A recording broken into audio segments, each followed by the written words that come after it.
ஈமான்தாரிகள் எல்லாரும் ஃபெராரியில பறக்கணும். அப்படி அல்ல. அப்படின்னா நபி அலைஹிஸ்ஸலாம் 2 மாசம் சாப்பிடாம இருந்தாங்களே, இது தெரியாது அவங்களுக்கு. துனியா கிடைக்கிறது நல்லவங்களுக்குரிய அடையாளம் அல்ல. நல்லவங்களும் கொடுப்பான், கெட்டவங்களும் கொடுப்பான். ஆனா நல்லவங்களை சோதிப்பான், கைவிட மாட்டான், கை கொடுப்பான். ஆரம்பத்துல தோல்வி, பின்னால வெற்றி. மதீனா வாசிகள் போட்டி போட்டாங்க, யா ரசூலல்லாஹ் எங்கள்கிட்ட வாங்களே சொன்னாங்க. ஒட்டகத்தை விடுங்க, அது போற இடத்துல நான் தங்குவேன்.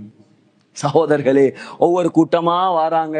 பனு நஜ்ஜார் வாராங்க, பனு அதி வாராங்க, யா ரசூலல்லாஹ் வாங்க, இல்ல ஒட்டகத்தை விடுங்க. பனு பயாதா வாராங்க. அந்த இடத்திலேயும் ஒரு பள்ளி இருக்குது. நபி அலைஹிஸ்ஸலாம் அங்கேயும் தொழுதாங்க. இப்ப நான் சொல்ற முழு இடத்தையும் நீங்க இப்ப போனா பார்க்கலாம். அப்படியே போக நபி அலைஹிஸ்ஸலாத்துடைய உம்மட வாப்பட பரம்பரை பனு நஜ்ஜார் அப்படியே வந்தாங்க.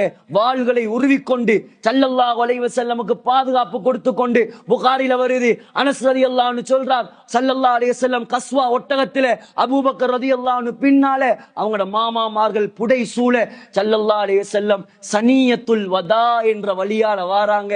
முழு மதீனா வாசிகள், ஆண்கள் பெண்கள் முழு பேரும் வீட்டு கூரைக்கு மேல ஏறி அல்லாஹு அக்பர் அல்லாஹு அக்பர் தக்பீர முழங்கி, யா முஹம்மத், ஏ முகம்மதே, யா ரசூலல்லாஹ், ரசூலுல்லாஹ்வே ஸல்லல்லாஹு அலைஹி வஸல்லம். மதீனாவே ஆடி நிக்குது, அதிருது, பயங்கர வரவேற்பு. அப்படியே போறாங்க ஸல்லல்லாஹு அலைஹி வஸல்லம். அந்த ஒட்டகம் போய் சரியா நிக்குது. பனு நஜ்ஜார் கோத்திரத்துல உள்ள 2 அடிமைகள் காணி. அடிமையுடைய பெயர் சஹில் சுஹைல். கேட்டாங்க ஸல்லல்லாஹு அலைஹி வஸல்லம், இது யாருடைய காணி? 2 அனாதைகள், அடிமைகள் அல்ல, அனாதைகளுடைய காணி. சொன்னாங்க, புகாரில வருது, ஸாமினூனி பிஹாயித்திக்கும், சல்லி தாரேன், காணியத்தாங்க. இல்ல சும்மா தாரோம், இல்ல அனாதைகளுடைய சொத்தை சும்மா எடுக்க மாட்டேன், சல்லி தாரேன் தா. சல்லி கொடுத்து வாங்கினாங்க. அந்த இடத்துல ஈச்ச மரம் இருந்துச்சு. அப்படியே நிலம் கொஞ்சம் ஷேப் இல்லாம கரடு முரடா இருந்துச்சு. முஷ்ரிக்கீன்கள் கபர் இருந்துச்சு.